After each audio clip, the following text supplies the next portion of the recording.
Well, it is World AIDS Day, and it's being observed around the world, of course, on December the 1st every year. So we celebrate just ahead of it today. UNAIDS reported recently that the sharpest declines in new HIV infections since 2001 were in the Caribbean and in sub-Saharan Africa, where new infections were down 25% in a decade, mainly due to increased access to life-saving drugs. What is also important is the access to the right support and counselling. Let's take a look. 9 years ago, Spira Kari Mbai was told that she was HIV positive.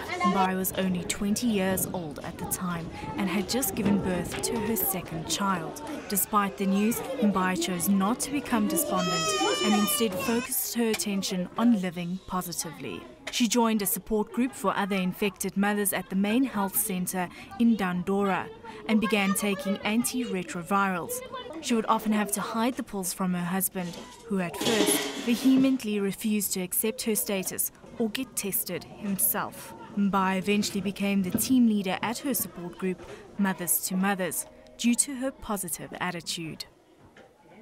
The way I feel in myself, I feel that I have passion for that work because HIV positive, the way I've seen, I thought I will die, but after some time, I've seen that HIV doesn't kill. It doesn't kill. So even when I'm mentoring a client, it just comes automatically. And even I don't remember if I'm there. Yes, I will tell the client that I'm HIV positive, but to me it doesn't affect me anywhere.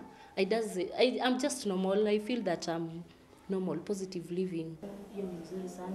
Kini Aching Omondo and her 1-year-old daughter Faith see Mbai on a regular basis.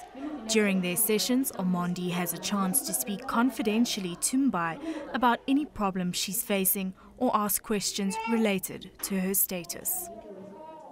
It motivates these mothers to accept their status because mentorship, there is a very difference between mentoring and counseling. When you are mentoring this client, you even share your own experience. So when you share your experience with the client, she feels that this is the right person to be with, rather than the counselor will just tell you about you accept your status, doing such things.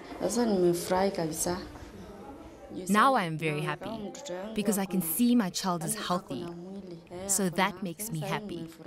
There was a time I was afraid because I thought my child and I would die. I actually thought we were going to die. The Mother to Mother network extends to 7 sub-Saharan African countries and aims to eliminate mother-to-child transmissions of HIV/AIDS. M2M currently has 60 sites in Kenya alone and 120 mentor mothers in its program. This is the way to go.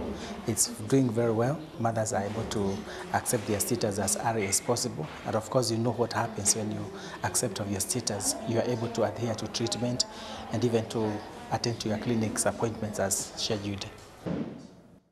In order to improve even further on these gains, Kenya's Ministry of Health has launched the Kenya Mentor Mother program, which will see more women like Mbai being employed in both public and privately owned health centres around the country.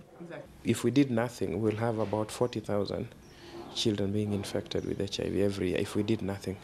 But with our current interventions, we estimate that we are having about 13,000 new infections every year.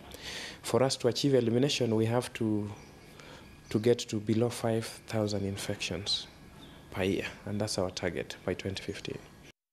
According to UNAIDS, sub-Saharan Africa accounted for 71% of new infections in 2011, highlighting the need to boost HIV prevention efforts in the region. Mbai plans to play a big part in the fight against HIV and AIDS, helping as many women as she can.